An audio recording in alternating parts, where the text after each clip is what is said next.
to understand communication, the art of negotiation, and the art of influence much deeper, I decided to understand basic human psyche first. So I decided to read this book called The Influence Psychology of Persuasion by Robert Cialdini. And I just completed the very first chapter, and I have lots of insight to share with you all and get a deeper understanding of our default brain setting and how we respond to certain things unconsciously. And these are very little things that helps us to understand ourselves and the human psyche better, so that we can build our system of other skills on top of that with much more understanding and deeper level of thought process. So the first chapter is called Weapon of Influence, and the way the writer starts this chapter is amazing. He starts the chapter with a story, and a story is the very powerful medium to grab anyone's attention. And as I read the very first sentence, my whole attention was into the book.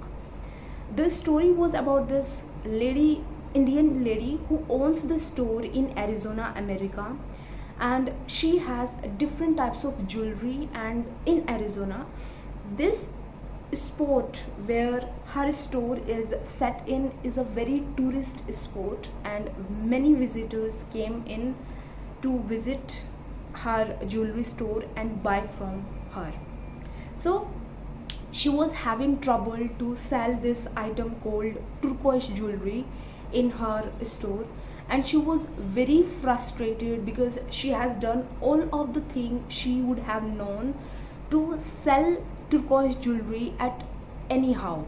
She has tried all the hooks and crooks. For example, she has tried to make turquoise jewelry at the very center whenever any customer enters the store, but still she was unable to solve all the turquoise jewelry. So after so much of frustration, what she did is she messaged her team that we should make our turquoise jewelry available at half the price. Now her team get the message wrong, and they make the turquoise jewelry at double the price. And guess what, within 1 month all the turquoise jewelry was sold out.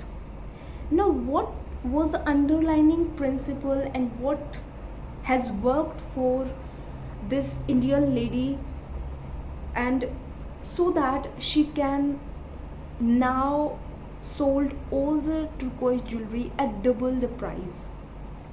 So Robert Cialdini talks about this pre-programmed in human psyche that expensive things is equal to good quality things.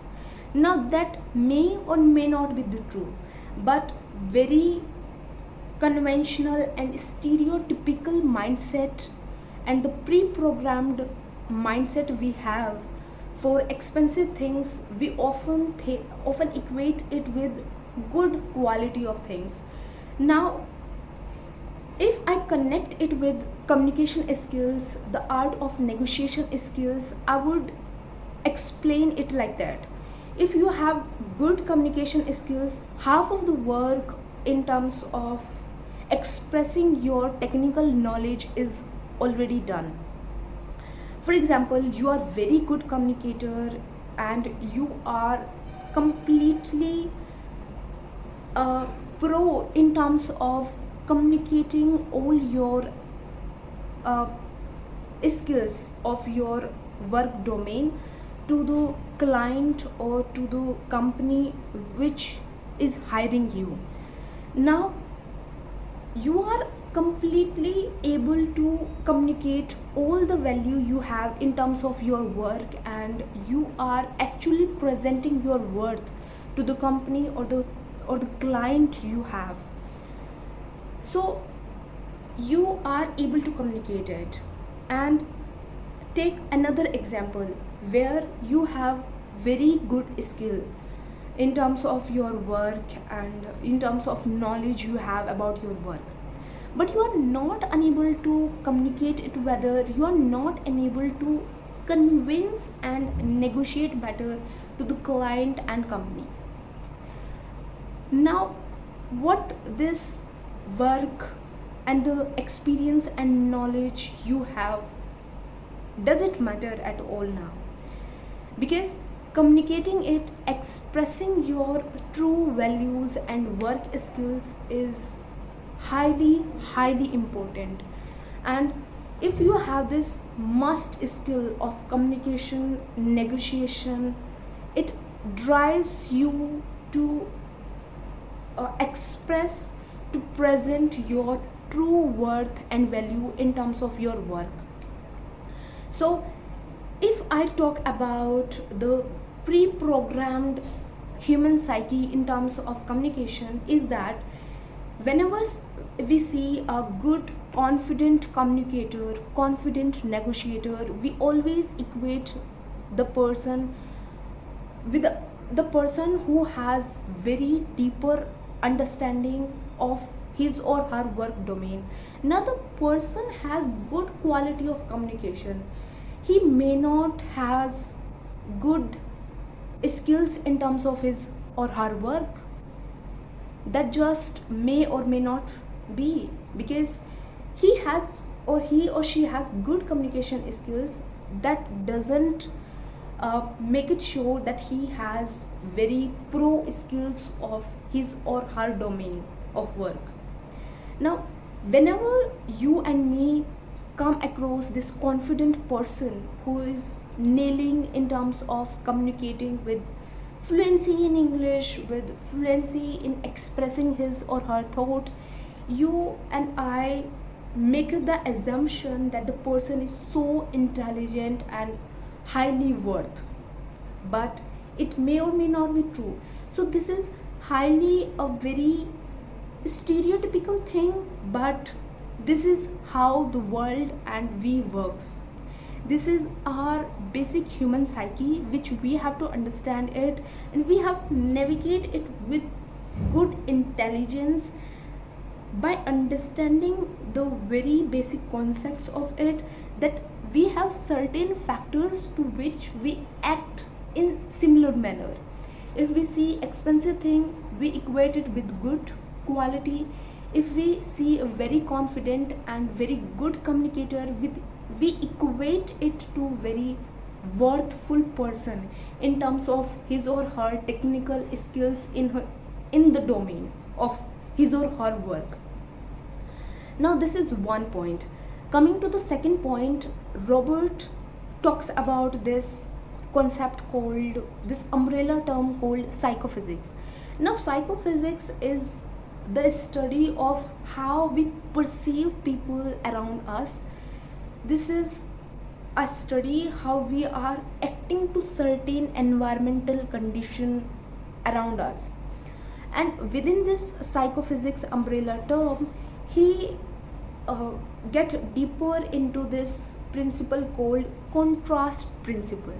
What is contrast principle? Contrast principle is this, that we perceive one thing with respect to another thing.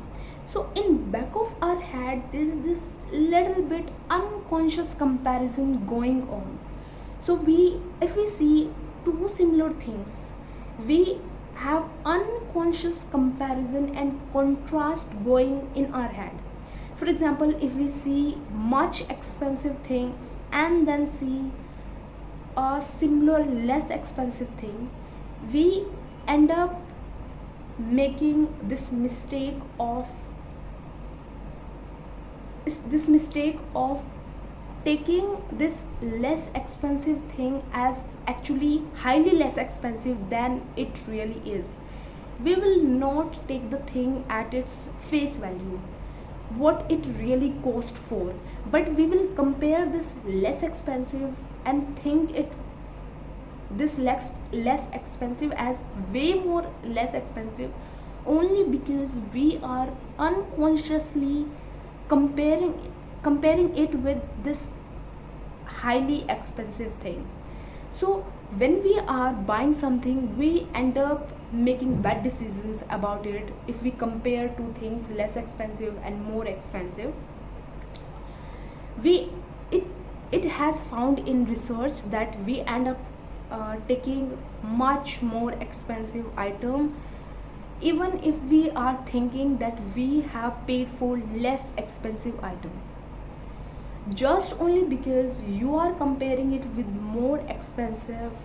That doesn't mean you are actually paying highly less expensive cost for the item. The item may be way more cheaper than it is really presented to you. So these are very basic tricks and human psyche that Robert B. Cialdini tries to understand and make us understand about ourselves. So if we have this pre-programmed tape that we act upon certain things in a very certain way. For example, whenever you have this property which is highly worthless, you can never buy this property at any cost. And when the dealer show you such properties, it is only meant to showcase you the worst part, which you never buy.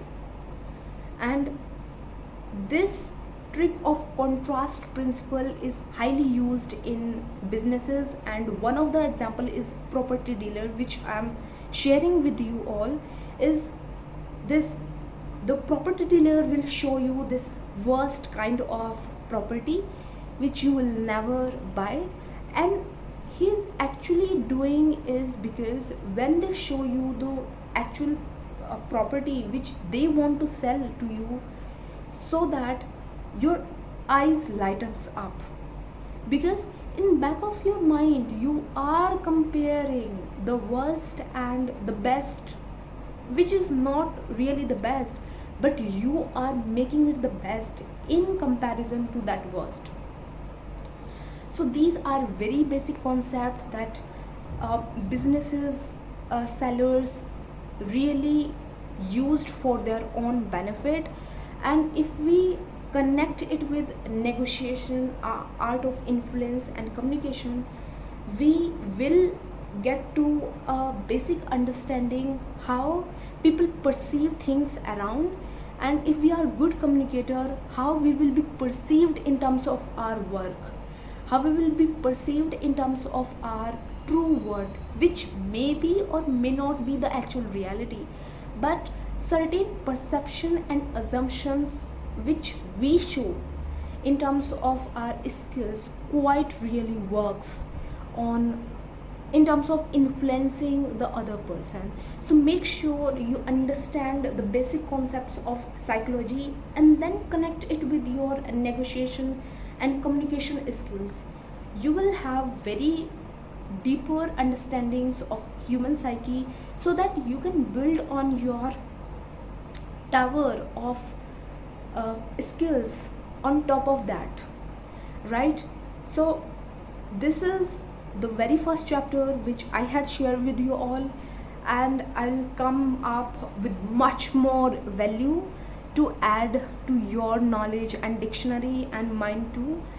I hope that helps, and I'm really excited to read the very next chapter and then next chapter and share with you all. For now, that's all, and bye.